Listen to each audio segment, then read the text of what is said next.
and welcome to Step Into the Stories broadcast off the shelf with Renee, Donna, and our guest, Kelly. We're going to get into Kelly really quickly here, but just a little bit about who we are. Our goal for every broadcast is to dissect a buzzworthy book from a writer's point of view, often a bookseller's point of view, and a reader's point of view. And I'm your host today. My name is Renee Ryan. I'm an award-winning Amazon #1 best-selling author with over 30 published or soon-to-be published novels, including, I don't even know what, my latest. It's going to be there somewhere. The Widows of Champagne, that came out last year. And so, and then I have my next one will be out in a couple of months called The Secret Society of Salzburg. Say that 3 times fast. And really, that's kind of gives you a really good idea of what we're here for, what we're going to get going on. And Donna, how about telling us a little bit about yourself, and then we'll get to our guest. All right, I'm Donna Allward. I live in Nova Scotia, Canada. I have written, it's 70 something. I don't really keep official track. Mostly romance, but I'm making that genre switch into historical fiction. And this has been like so much fun, so being part of this group. So I'm super happy to dig into today's stuff. Oh, good. And I should say that I cut my teeth on romance as well. I don't know if you know that about us, Kelly, but between Donna, myself, and Barb, I think there's well over 100 books published between the 3 of us. And we, all of them have been romances, except for now, I'd say in the last year or 2, we've all done a little bit of a pivot into historical fiction and women's fiction, really. Yeah, so, and it just kind of happened by accident that we were all like, making the pivot around the same time. Someone else was going to do it, and then it's like, but we all love historical fiction, and then everything just sort of exploded. And I did a lot of historical romance, so I felt like it was a good step for me. So, but here at Off the Shelf, we love to chat about books with readers and book influencers like Kelly, who always bring a very different perspective to the discussion than we do as writers. So I'm super excited to welcome you. Thank you to Angela Anderson. I don't know if she's here, but a big shout out to Angela, because she's the one who recommended Kelly. And I'm just so excited. It's my pleasure to introduce. You're from New York City, Bronx girl, fellow book nerd, avid reader, a book influencer, a blogger. You're a bookstagrammer. You're at, is it Kelly's is booked up. Kel's is booked up. Kel's is booked up. We will put that on our on the Facebook so that people can follow you on Instagram. But tell us a little bit more about yourself. My name is Kelly Lycurgus. It's a mouthful. So I interview authors. I do reels on Instagram, reviews. Run book clubs. I've actually had the pleasure of interviewing Taylor Jenkins Reid on The 7 Husbands of Evelyn Hugo about a couple of months ago. Talk about a great moment. Fangirls. All things bookish. I worked on Black Readers Con as as a member of the executive team, and we did a virtual conference of readers and authors last October, and we had authors like Vanessa Riley romance and Beverly Jenkins, Kiese Lehman. We had JL for Wings of Ebony. We had YA. We did like a whole bunch of combinations. So now I have conference person on there too. So pretty much anything bookish, except I don't write. That's okay. We need everybody, all of it. All of us make this crazy business work. Have you read any Farah Rashan? Is she yes. a list on your love, Farah? She's amazing. Yes, I got to interview her a couple of times, and I'll be interviewing her again in March. Oh, good. She's amazing. Okay, so she's behind me. I think I'm looking. You're right. It's going to drive me nuts. I have to admit, so we're going to take I know it's completely backwards. It's crazy. I'm going to have to take a little bit of sidestep away from reading because I want to, and books. I want to talk about baseball. So I'm a huge baseball fan. I I'll go to any baseball game, even a little league game. I was a bat girl in college. I mean, I just love baseball. And I see, are you a Yankees fan? Yes. So when did that happen? It's more so because I am from the Bronx and I'm from New York, so it's inbred in me that Yankees go Yankees, and you know, live and die for Yankees. But I'm not great at following the game, but I'll go hard. I have the gear. Everybody else sucks. It's Yankees. Well, as long as you It's just an undying cute, loyalty. as long as you're looking cute in your gear, I'm pretty sure that's the way to go. It's a good thing Barb's not here. Yes. Barb, our cohort, was not feeling so great, and so she's not here. And she's from Boston. So do I need to say anything else? Yeah, huge Sox fan. Mm-hmm.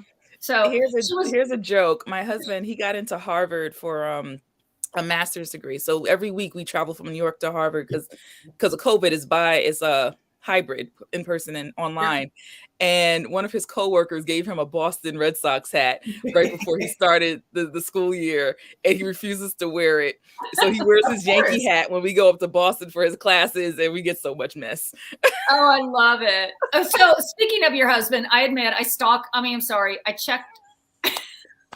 I follow you on Instagram, and I check you out daily. Just you've introduced me some really great books. Again, shout out to Angela. But I really love when you feature your husband and your cat. So are they good sports? I just have to ask you, who's better with cooperation, your husband or the cat? The cat. Okay. I can tell he does look a little reluctant, is all I'm going to say. God bless him, though. Well, tell him thank you, because he makes me smile every time he's on there. All right. So, Don, I think you had a question for Kelly. Yeah, well, I do not stalk. I'm way too Canadian for that. So, but I did have a look at, I did follow you on Instagram, and I had a look at your book list and stuff. So my big question to you is, because now that I've finished The Seven Husbands of Evelyn Hugo, and it is Black History Month, I'm wondering what book you would recommend that we should read next. In historical fiction or romance, like historical fiction, The Yellow Wife by Sadiqa Johnson. Where are you, lady? I love it when I can just read. Yeah. Oh, look at that. Oh, have you read that one, Renee? No, but I know Barb has, and I know she loved it. Now, the Island Queen. Okay, I was about to say, oh, there you go. The Island Queen was our off-the-shelf favorite 2021 book. And so we just loved that book. So we did actually highlight it. And Vanessa I've known Vanessa for a long time. I am so happy to see her getting her due, because she's so talented, and it's about time to see her. She's amazing. Yeah. She's amazing. She's like a Renaissance woman. She has like her doctorate in like engineering or something, over like 30 plus novels. Now Island Queen's like blowing up all over the place, and her next historical fiction is coming out in August. Yeah. And that's going to be a series. Yeah. Oh, I know. Didn't Shonda Rhimes picked up Island Queen for turning it into a movie? I didn't know that. Yeah. And that really was a breakout book for her. Yeah. So yeah, we're super excited here for that. So great. Have you read The Yellow Wife, Donna? No, I haven't. So that's going to be on our list. Awesome. Okay. All right. So clearly we all adore books. So now we're actually here today to talk about one specific book that you actually, Kelly, recommended. And you picked the book. What drew you to the story? What drew you to the book? The Seven Husbands of Evelyn Hugo. I always joke with my husband. I'm like, I'm going to be like a Liz Taylor, and I'm going to just marry you twice, but you'll be the last husband because I love you. I love you the most. So I joke with him about that. But the concept sounded amazing. I love that there was this strong character. She's marrying all these different men. She's living her life. She's being fabulous. I'm like, I have to read this. But before I had read Seven Husbands of Evelyn Hugo, I had read other work by Taylor Jenkins Reid, and I absolutely loved this. Mm-hmm. So when this came out, I gobbled it up, and I'm glad it's getting so much recognition, because it was kind of like a sleeper when it first came out. And now it's like, everybody adores it, as they should. Yeah, because it came out in 2017. So what do you think? And you know, Donna, feel free to chime in too. What do you think that created the buzz now, as opposed to? I mean, it was a slow burn, but then it sort of hit huge late 2020, I think. And I know it got, you know, a total reprint, a total re-release, I guess is what we call it in the business. And my daughter was the one that had read it just, I want to say at Christmas time. So I'm wondering what it was. Do you think it was, my personal thing is maybe it was her success with her other books then brought attention back to this one. What do you think? Asking me? Yeah, either one. Oh. Go ahead. I'm checking Facebook comments. Make sure we don't miss anything. Oh, okay. I think that it is, I think TikTok, social media, it was a huge buzz. It's super popular. People were home reading. Also, I think it's buzz. I think it's just natural buzz for like book clubs and readers. I think she got lucky with and fortunate, and she deserves it with people just talking and hyping up the book. Like I was one of the people hyping up this book since it came out. So, and there was so many other people like me that's so passionate about this book. So I think it's a lot of word of mouth. I think who is it? The 50 Shades lady. I think E.L. James. She. That's kind of like how she came out with her book, and then people just kind of started talking about it. And I think this has that same kind of trajectory where people already knew her, and then this book, like all of a sudden, it's like, whoa, this is much different from everything else she wrote. Everything else she had written was more contemporary fiction, contemporary romance, which is still great. But this one, like, yeah. Historical seems to be where it's at right now. I think once she wrote like Daisy Jones and the Six, and I think once that came out, I think then that was a real breakout for her. And so then I think there's a bit of word of mouth, and then as soon as you get a little bit of momentum, if you get publisher backing to do the re-release and start, and because once it's, you know, on the shelves, but you don't get that unless your publisher gives you the backing. So it's probably a number of things all working together, but because I used to work at Indigo, and I remember when this was first out, and I hadn't read it yet, but I kept looking at the cover. That's a bookstore, by the way. Indigo is a bookstore. There's also some locations in the U.S. now. So New Jersey was one, but yeah. So you know, I used to look at it all the time, but not pick it up, and then all of a sudden, you know, it's back in the bestseller bay again. So it's kind of neat. Good. Well, thank you again for you know, sort of bringing it up to our attention again. And my daughter had brought it up, so I was glad that you did as well, because I had already purchased the book, and I was like, oh yes. So it was perfect timing for, well, you know, for me, because it's always, you know. And I remember Barb read it when it first came out, because I remember her talking about it. So yeah, it's been around. All right, so let's talk about the cover. So what do we think about the cover? Do you think that was, because I know when I went into, I guess I want to say Walmart, and it was late 2021. So it would have been maybe like October, November of last year. So not long ago. And it was when all these historical fiction and women's fiction had really dark covers, and it popped. For me, I mean, it actually drew my eye, and I stopped. And as you can see, I love that color. And so for me, it was just a flat out, I mean, it jumps off the shelf. So what do y'all think about that cover? I like that one, but Kelly, I want to see yours a little closer. Can you put it closer? I'm like far away from my monitor, and then don't have my glasses on.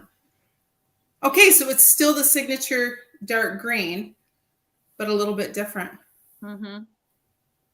Yeah. And I then think I like the new cover better. I think it just stands out more. Like I was going to say, I like my cover better. Oh, do you? I just think, okay, my old eyes like the new cover better. I find it a little more vivid. Well, this green is definitely more vivid. That green feels more like what I was, a little subdued. And the book, I mean, the character is so in your face that I feel like this cover was, I don't know. I like both covers. I think, but I do like both covers. I just think I'd be more drawn to the newer one, or the one that you have, Renee. It's the same one I have as well. It's glossy, and it just, like, I can read yours from where it is, Renee, but I can't read yours, Kelly. Yeah, and it's like I'm like against my bookcase. Yeah. So It's I right mean, if I were in a store somewhere and that were on a bestseller bay, I think I would see the new one faster than, like, I would take notice quicker. Well, and giving it a little bit of a writer's perspective, and I'm sure, Kelly, you've talked to authors that have told you this, is that when a book goes into production with a traditional publishing house, which is what Donna and I have mostly published most of our books with, is there's a lot of back and forth with the art department and the author, and depending on which publisher, how much input the author has. And it's just a real long process because we know, and the marketing and sales departments technically know better than we would because they've got all that research, that you want that book to pop in your customer's mind, because my degree is in economics and macroeconomics, and it's all about that supply and demand and that capturing your audience quickly. And so anyway, so I find it interesting that when they re-released it, they put this super bright cover knowing that it was going to stand out on the shelf with the more subdued colors right now. Because I mean, even just looking, mine came out last year around the same time they reprinted hers, and just look at this. Mm. Yeah. I will say though, Kelly, I like the pose on yours better. Yes. I do. I like the colors in this one, but I like the actual pose. I think it's more Evelyn. Okay, so yeah. So anyway, so I think it's always good to kind of talk about that. We like to start outside in because there's been covers that we're just wondering what they were thinking about, and it's always interesting to get the insight from a reader's perspective. So Renee, Belle Calhoun left a message. Okay. And said that Evelyn was one of her favorite books of last year, and also her daughter's. Oh, and see, my daughter liked it. So think about that. Now, I'm not going to give my age, but my daughter is. Sorry. Notice that I'm a horrible friend. But my daughter is married with children, babies. So, she was a child bride, as I was. So I'm kidding. She's your younger sister. Yeah, there you go. There you go. She's my much younger sister. But anyway, same thing. We had a lot to talk about because she loved the book. I love the book, and it was a great conversation starter for us. So who would have thought a book like this about the 7 husbands? I mean, just think about that. That has become this mother-daughter, maybe even grandmother conversation. And I love that. I love that we have books that they don't have to be super, I'm trying to think of the word. Like my daughter and I were able to have some really hard conversations with this book. And good conversations and in-depth conversations instead of the surface stuff. If it had been a more clean and wholesome book, I guess I don't even know what kind of word, I don't know the name of that, but you know what I'm saying. So, all right. So what do you think? I have a story on that one. So Evelyn Hugo, my husband, I was begging him to read it for a while, and he finally read it. And then once he read it, the book ended up getting passed around his office. So the men, the women, somebody passed it to their mother, their grandmother. So that we ended up having to get a whole new copy, because by the time they gave us back the copy was ruined. But like it's just so good. Like everybody that I know that has read it loved it. Men, young, old, older alike. Like that's this book. That's what this book does. Claire's master. I know, she's just this master. So let's dig into the story. Let's talk about, let's just talk about the first thing that came to my mind when I was reading it is Taylor's choice of using sort of that interview structure as her vehicle to travel back in time, so that then Evelyn can tell her story. And so what did you think of that sort of narrative device? Because I don't see it very often, or it's certainly not done as well as she did it. I loved it. I'm trying to think if this is the first time I read a book with that style in the historical fiction genre for it. I want to say yes. I read more historical fiction now, and I think the only other one I can compare it to would be I love this. Opal and F. So I think when this got released, Taylor Jenkins Reid helped introduce this book, because this book is compared a lot to The Seven Husbands of Evelyn Hugo, and this is great. I'm writing that. And that also has the journalist style with it. But I think that was the first book I read like that. I'm sorry, Donna. I said Burbs read that one too. I remember her reading Opal and F. Yeah, wish she was here. I do too. Sorry. Oh, hope she feels better. I remember, was it Anne Rice's interview with a vampire? That kind of had that feel where, was it Nick was the interviewer of Lestat, who was the vampire? I can't believe that after I read that in the 90s. I can't believe I just remembered those names. But yeah, it was done that way.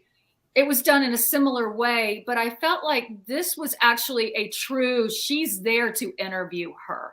I didn't get that sense it's just very well done because she's a journalist. I think with Daisy Jones and the Six, the entire book is done through interviews.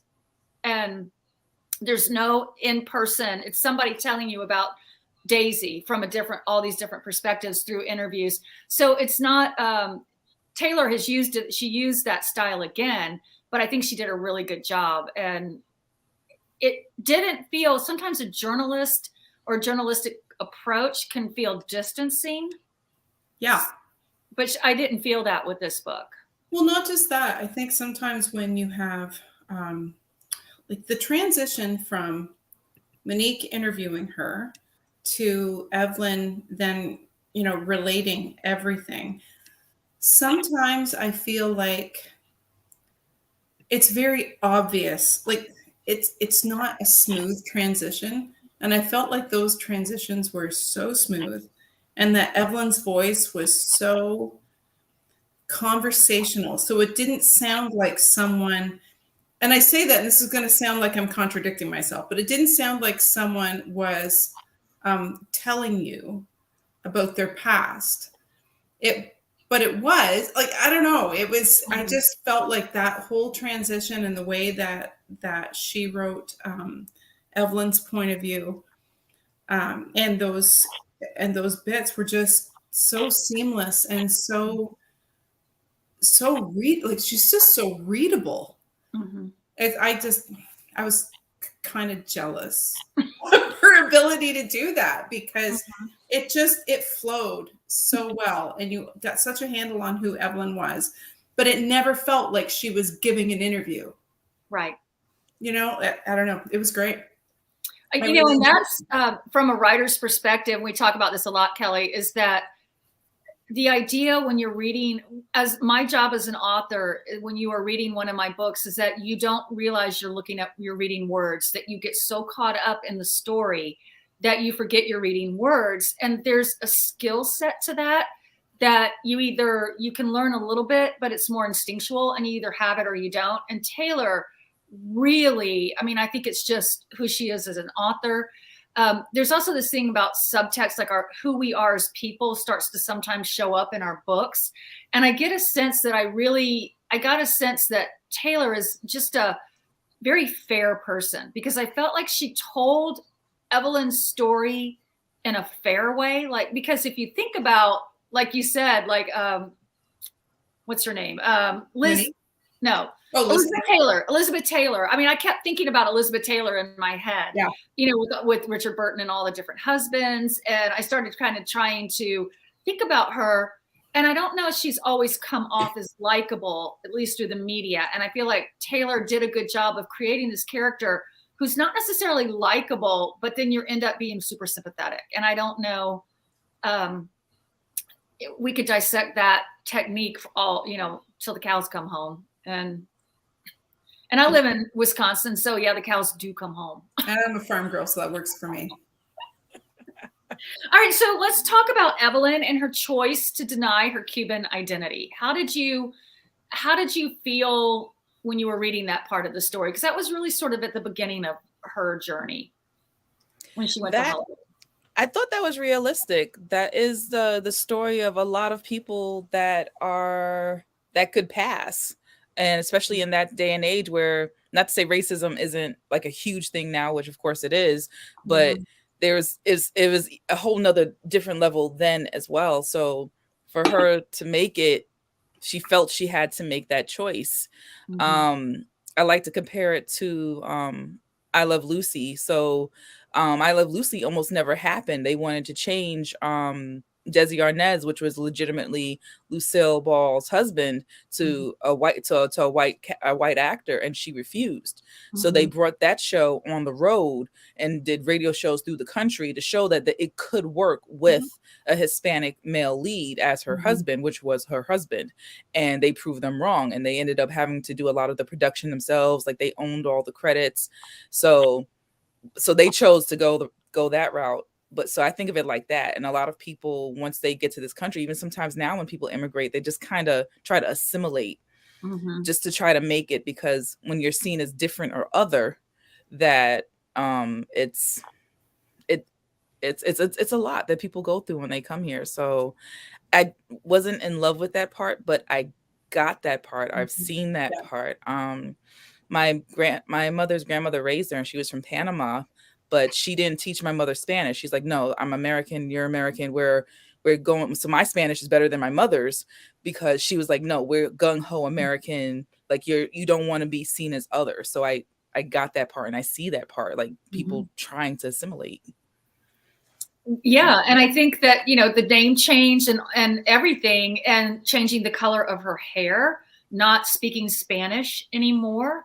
And then I loved how Taylor came around. And then when she did, as she grew in her personal character, that she used that avenue of having her speak Spanish with her housekeeper for the first time in, what was it, like 20 years or 15 years, and how weird and yet freeing it felt for her. And I thought, what a great narrative device to use for her, and to use that as a way to show her growth, her inner growth. But you're right. I think that in Hollywood, and I'm wondering even now, I think in Hollywood, and we'll get to sexuality in a minute, but I think in Hollywood, they're still working through changing names that sound too ethnic, too foreign, to, fill in the blank. So they're changing their names to sound real, simple, Clark Gable, that kind of thing. And I know even Rex, right? Her husband Rex, that wasn't his name either. He changed his name. So. And yeah, it was an uncomfortable part, but you also got a sense that it was do or die for her. It wasn't necessarily her choice. It was, if you want to be successful in this business, the studio, and then even Harry told her, you're going to have to do this. You got to change your name. And what became sort of her defining feature, her dark eyebrows with the blonde hair, was because she technically she had hair like my color with the dark eyebrows, and she didn't do the eyebrows with the hair. And it actually ended up becoming sort of her signature feature. I found that interesting. So how she did that. And those little tiny pieces that Taylor added to the story, I thought is another reason why we understand Evelyn, even from the very beginning of the book, understand her a little more. So then Celia, and I wanted to bring this up, and I was laying in bed last night thinking about Celia, who was the epitome of white royalty. Even she was from the Savannah, she was from the South, she was from a wealthy family.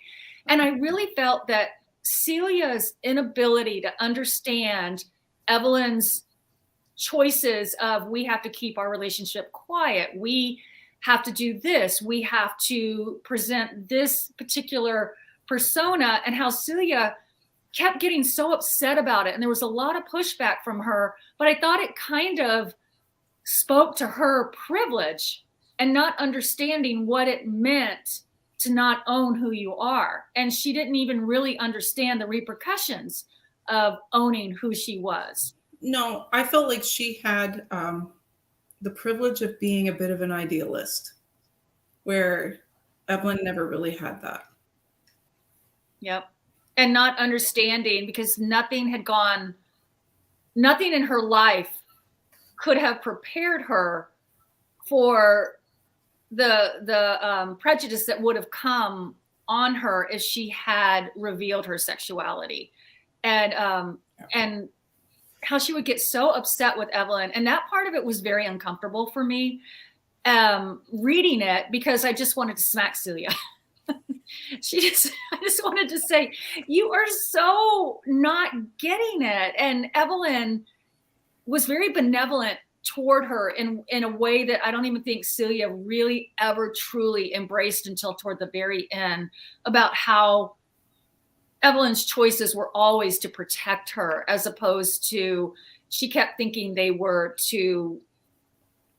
selfish. Yeah, they were selfish. Yeah. What did you think of that, Kelly?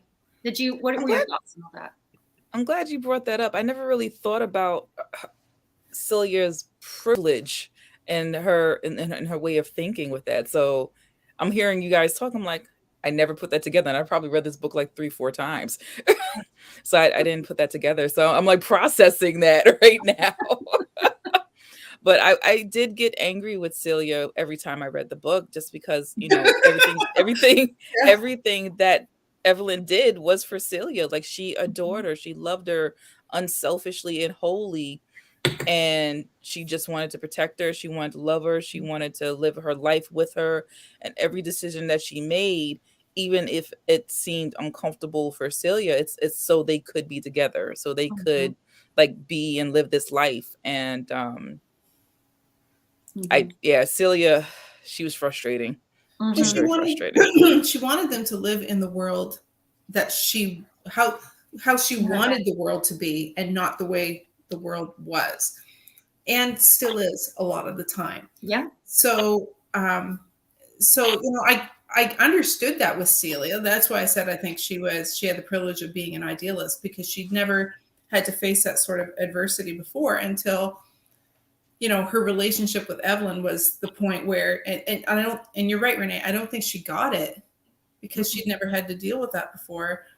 But she was innocent, and so I didn't hate her for it, but I certainly understood that Evelyn was like, give your head a shake, like, we can't do this. But even like her talent and her getting those Oscars early on, it was been so accepted had she had to make those decisions. Like, she even had the privilege of being treated. I kept thinking of like a Grace Kelly. I kept thinking or even like a Katharine Hepburn. Yeah. But I kept thinking of her as this really so successful that just even a bad thing that would happen to her wasn't a bad thing that would happen to most people. And so she just really kind of skated through life. And yet Evelyn still loved her, which also showed Evelyn's depth of going, this is, the heart wants what the heart wants. And it wants you. And I'm willing to do all this, even to protect you from yourself. So I love that about their relationship.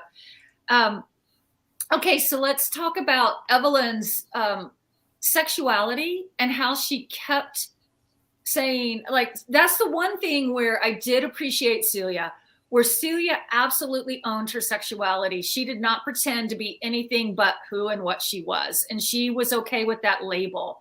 Evelyn really did a lot of kicking back. So what did you think of that? Or do you think it was authentic? I mean, I think it was on some level, but at the same time. What do you mean by kicking back? Like, she's like, no, I'm not a lesbian. I am not a lesbian. She wasn't. She wasn't. She was just in love with her. She was bisexual. Yep. And Celia just didn't understand that. She, and I think people still don't understand it. No, they don't. I can tell you that a lot of bisexuals get it. It's different. And so being bisexual has its own form of discrimination in that. People don't understand it, how you can love both, be attracted to both. Bisexuals are often told that they're greedy. And so there's a whole other level of discrimination against bisexual people that I never felt like Evelyn didn't own that. I think she was always, I think Celia didn't get it. Didn't understand it. And I Yeah. think there were times when, she repeatedly said, like, I loved Don, even though, he was not a good husband. And she certainly didn't, she kept saying, like, I'm not like you. I love you, but I also, am still attracted to men. And I thought she was very clear with that, even though they weren't out. But I thought with her relationship, she was pretty clear with that. Mm-hmm. So, okay. But it's very misunderstood. Well, I'm glad that you gave us that information. Any thoughts, Kelly, on that? I would say the same thing. Like, I agree with that. And Celia just, I guess she did have that idealistic part of her, but yeah, I didn't particularly care for Celia because I feel like she was putting them in danger with her thoughts and how she wanted them to be, and the things that Evelyn would sacrifice for her, and it just she never really got it. She's like, they're trying to have this relationship, and Celia just frustrates me. Celia really frustrates me. She really was. I mean, and I'm with you. And she got really upset when Evelyn would be attracted to a man, and it was almost like it was worse than if she was attracted to a woman. And yet, when they were broken up and she was with women, it was like, but that's who, it was like she couldn't equate the two. It was almost like, well, it's okay because this is who I am. And Evelyn kept saying, but this is who I am. And for whatever reason, it was just so insulting to Celia if Evelyn was with a man. And I think that also, I think that I loved how Taylor made this, she didn't try to make Celia super perfect. And I liked that. And I think in a lot of ways, Evelyn could have been so much harder if it hadn't been for Celia, because Evelyn's honesty and truthfulness and acceptance of herself became really likable as the book went on. I think also Celia, I think she felt men were competition. Like, I really got that feeling like men were just competition for her. Like, how could she compete with a man, which was the standard? And I think that's where a lot of that was coming from with Celia. Like, it's competition. Like, how can I compete with this? I think it was insecurity. Right. I don't have that same equipment. So, I mean, yep. All right. So let's talk about Monique a little bit. What did you think of her character? Did you like her? Did she grow on you? Her confusion over why she keeps getting chosen to do this particular interview. What do you think of? Let's talk about Monique, who is sort of the narrator, even though it's Evelyn's book. I feel like it's not a book without Monique. So let's talk a little bit about Monique. I like Monique. I liked her mostly towards the end, and the twists and things like that. I didn't like her as much, but I kind of got it. But I still think that everything Evelyn did really wasn't for her. A lot of what she did was for other people, where it came to her, the husband that she loved the most, where it came to the Monique situation, where it came to Celia. Everything she did was really for other people. So I think that when people got upset at her for stuff, like, they weren't really getting that she was really thinking about them. Like, most of what she did was thinking about protecting someone else because of something. So Monique, including the entire interview for Monique was about it was for Monique. It wasn't about Evelyn. Evelyn would have happily gone to her grave never telling her story. Exactly. So she's giving Monique that. She's getting the notoriety of getting this never before seen interview or heard story. And like, Evelyn just, I think that she just was I don't want to say unloved, but like, people just never really fully understood her. I don't even think Celia ever really got it. I think the closest I ever got it is it Henry?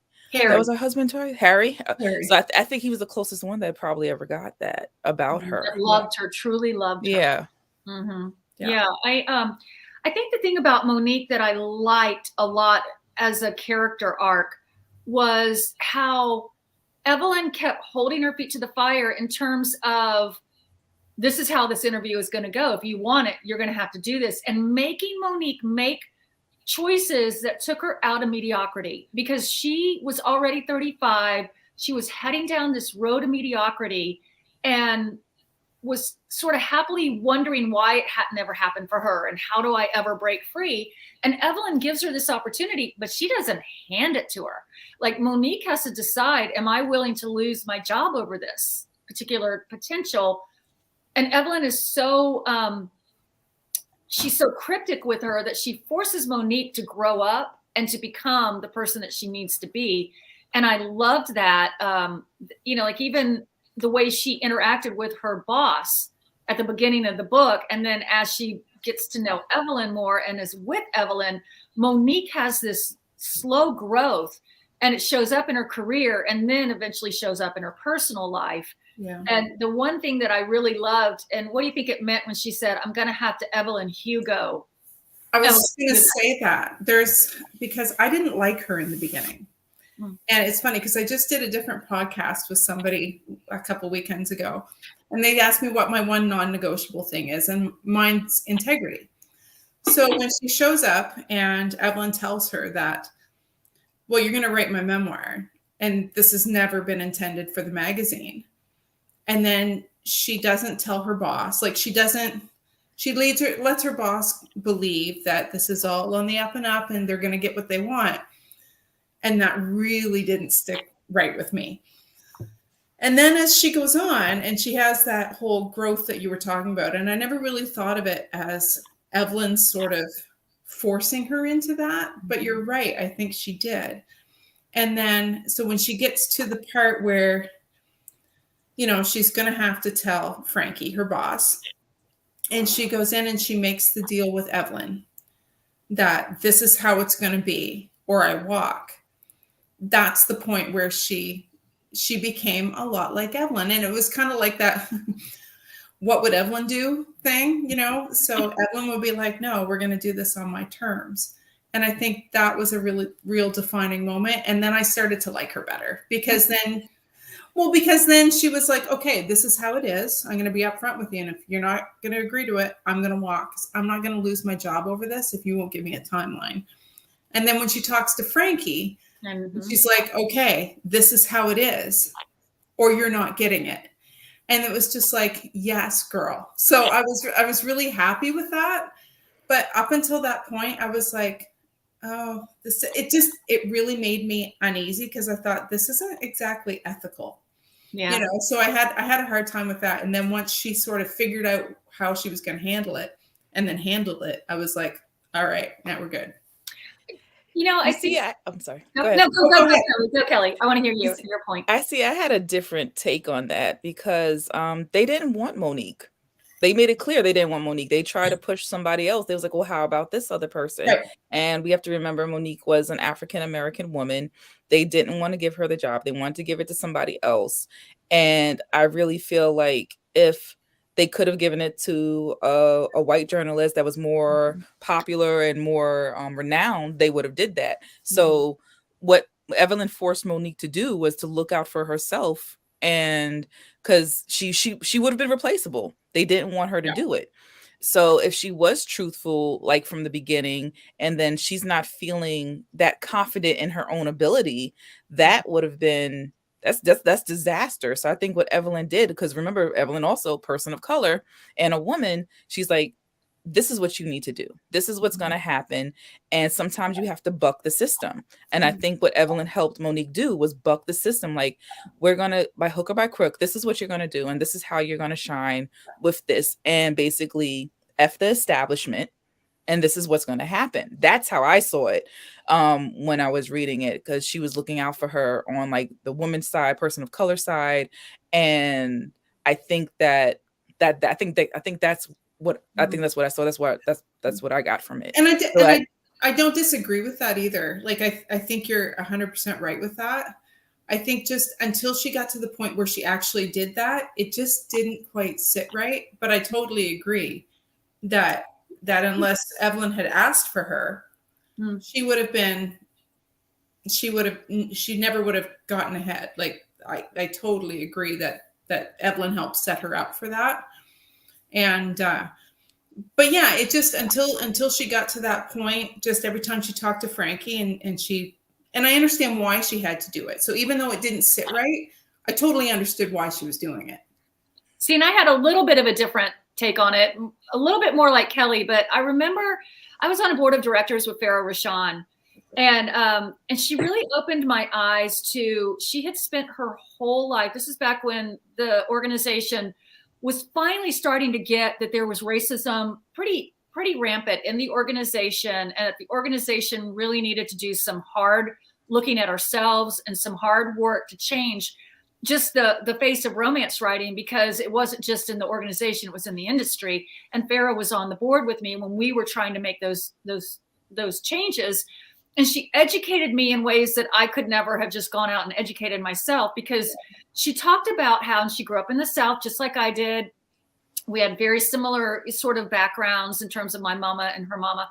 And she talked about how she had been taught how to go along to get along all her life. And she was tired of being the good little agreeable Black girl.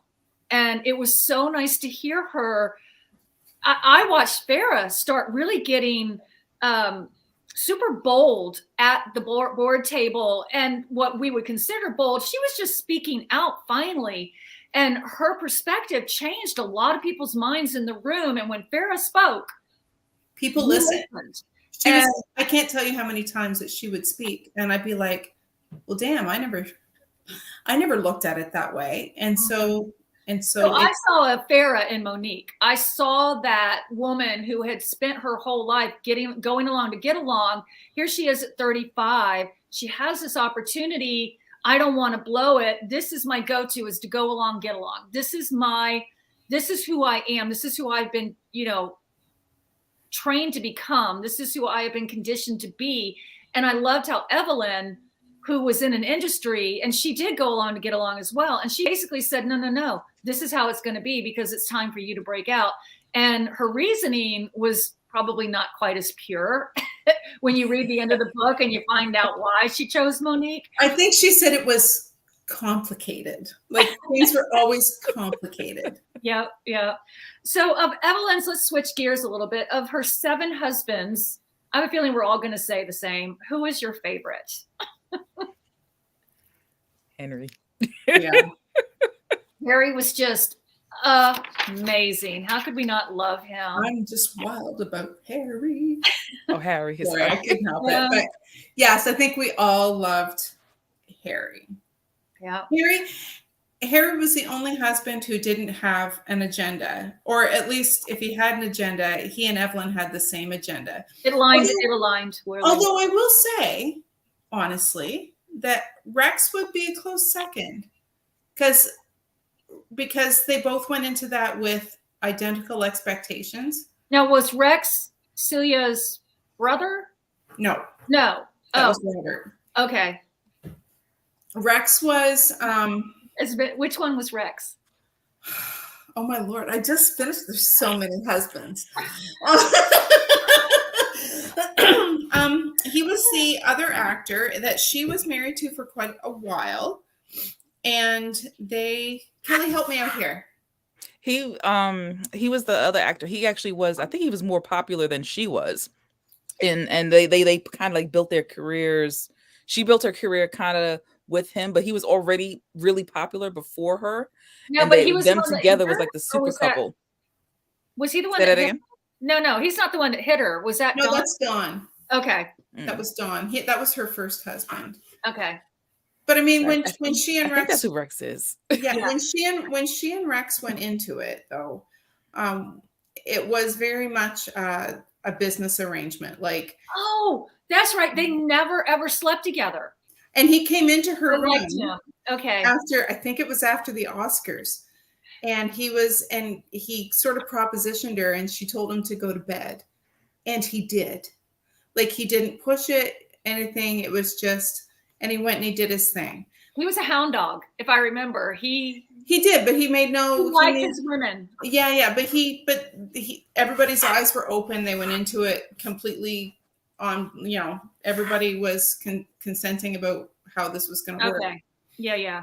Yeah. So, and then what happened was Rex fell in love with Joan, and Joan got pregnant. And so then he wanted the divorce. And so that was what led to Harry. He was the one before Harry. Oh, that's right. Because they got caught in a delicate situation by the paparazzi, Harry and Evelyn. So that then it became that they both cheated. So they were both bad guys. Right. Okay. I remember that now. Right. Yeah. So I know it's hard, right?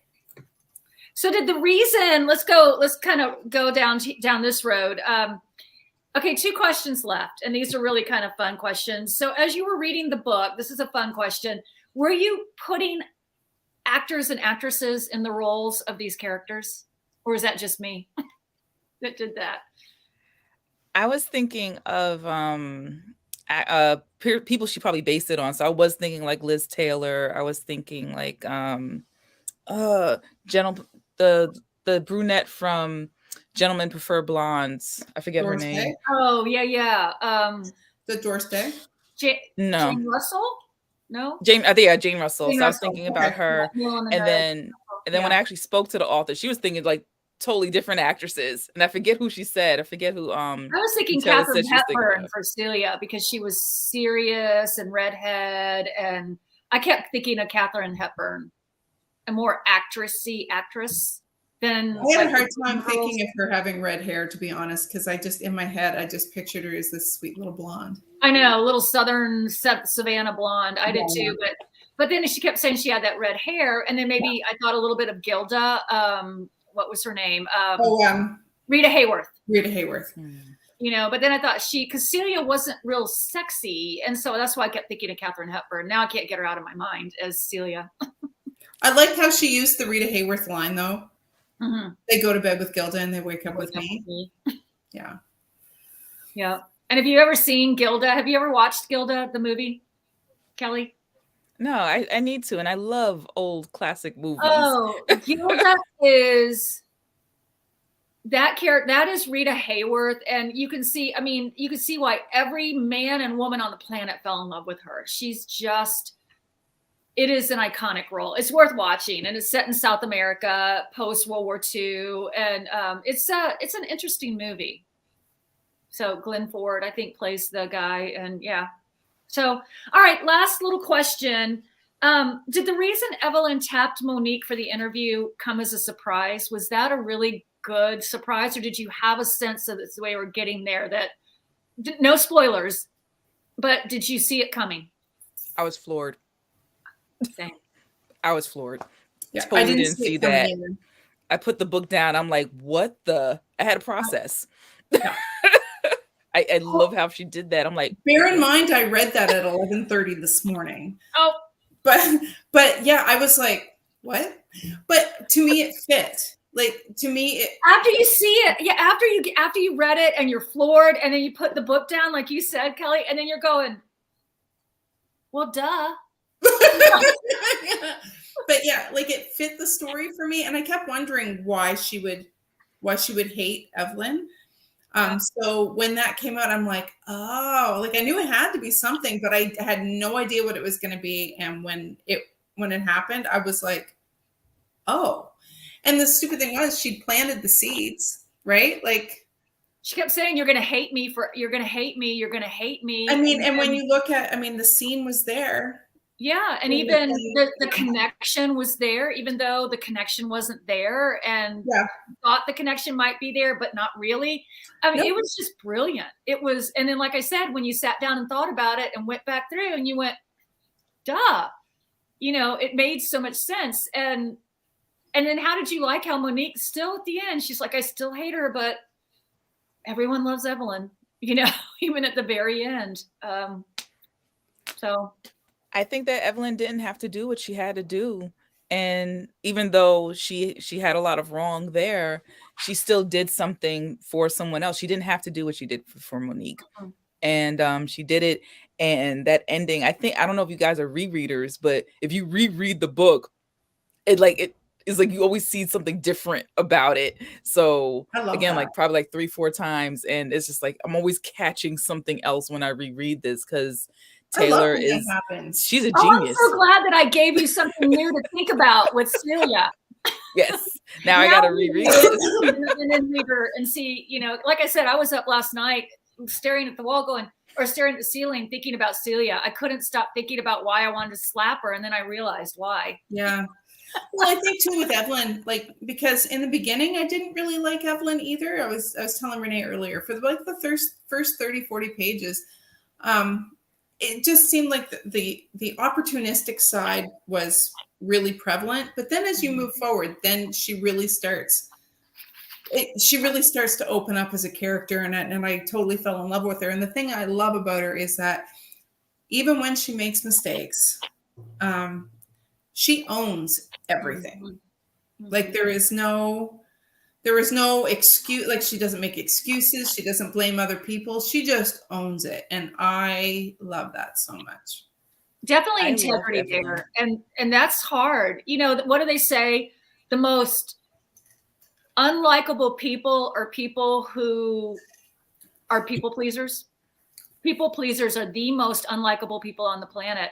And you can't ever say that Evelyn. I never heard that before. No, either, but I'm in deep, deep trouble. No, people pleasers are the most unlikable people. And the most likable people, they've done a whole study on it. I mean, I was really getting into that when I was studying boundaries and all of that, is the people who are authentic. Those end up being, and I've heard that. My father-in-law was like this, was like, you know, I never really liked Carl, but I always knew where he stood. So yeah, I guess I kind of liked being around Carl, you know, so it's like those kind of people. But yeah, they say people pleasers are the most unliked people in the world. Wow. So, so I think I'm in trouble too, Donna. That's all right. We get each other, Kelly.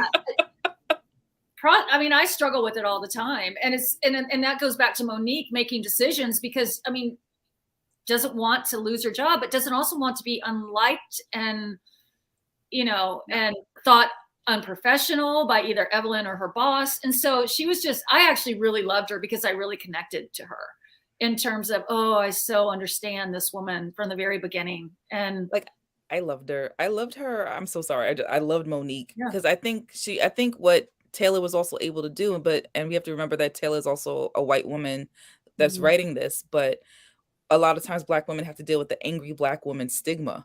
So I was thinking about that with, you know, having to say, well, I'm asserting myself, I'm doing this. And she has to toe that line. So while I'm reading the book, I automatically liked Monique because of that. I automatically liked Evelyn, even with her opportunistic ways, because she's trying to do the best she can with what she has. So like immediately I like both of them. Like I got that.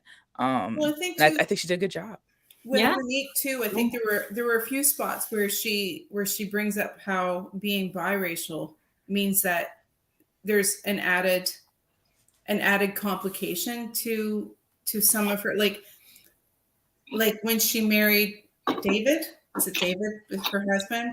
Yeah. Like I think there's actually a line where she said like it was good for her to have married a white man. Like, and I'm just thinking like, oh, I hate that for her.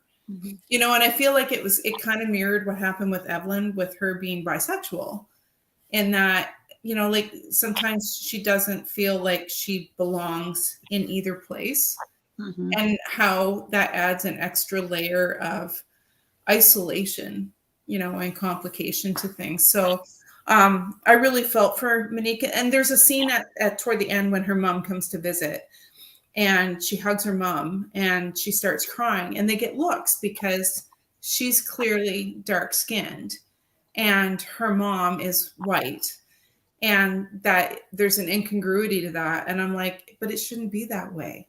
Like, and I felt really bad for her in that moment, that like she can't even cry on her mom's shoulder without somebody, you know, giving her judgy looks. Like that's just so wrong. So yeah. Wow, great discussion, Kelly. Thank you so much for bringing. It's a great book, Kelly. Great pick. I loved it. Loved it. And you have been amazing. You are a great guest. Will you please come back sometime in the future? Because I would love to discuss another book with you. You've been great. I'd love to. Thank you so much for having me. This was fun. And thank you for taking the suggestion for Evelyn. Like, I stand for Evelyn Hugo. So I think stoked. when Vanessa's next book comes out, that might be a good time. Oh, in August. Kind of look at your calendar in August, and maybe we can bring you back to discuss, because I think Angela, are you friends with Piper Hugo as well? Have you read any of her work? I don't think so. She's writing, well, this is a good time for me to tell you what books are coming up on the program. So next month, we're going to be studying or talking about The Last Grand Duchess, and it's about Olga Romanov during the Russian Revolution. And we all know what happened to her. So it's a very tragic tale from the beginning. But, and I mean, you can't get away from that. So anyway, so it's really a great book. So we're going to be discussing that next month. And then in April, is it April that we're bringing? April, we don't have, okay. So we have our influencer who's going to join us, but she's in the hospital. So we don't have the title yet. So I'm hoping to hear from her this year. She's going to be fine. But she's, I just haven't, I haven't pressed her for that because I know she's in hospital for this week. Okay. So soon we'll have the April title. All right. So in May, we are going to be discussing Piper Hugo's book with Angela Anderson will be our guest. And it's the Anne Lowe story. And I don't know if you know who Anne Lowe was, but she was a Black designer who actually designed JFK's or what's her name? Jackie Kennedy's wedding dress.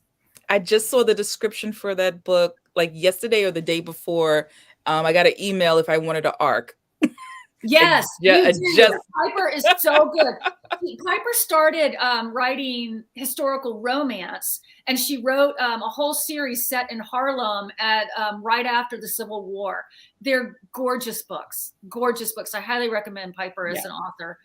She's actually a professor at, is it Spelman College in Georgia? I think so. I think so.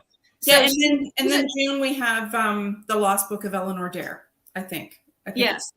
And in July, I think we're going to be doing Madeline Martin's book, The Librarian Spy.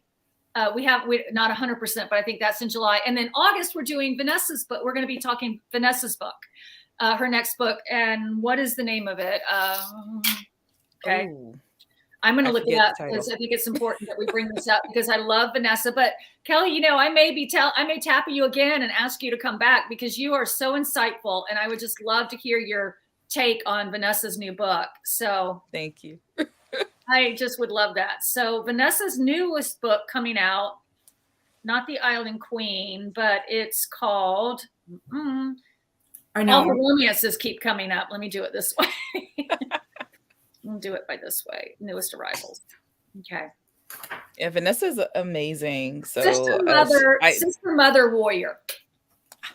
And it's a series. It'll be a series, I believe, if I'm remembering correctly. Yeah, let's see. It's actually, there we go. Can you see it? There you go. Oh, there we go. Great cover. Yeah. So we're going to cover. So we're going to talk about that in August. Yep. Very good.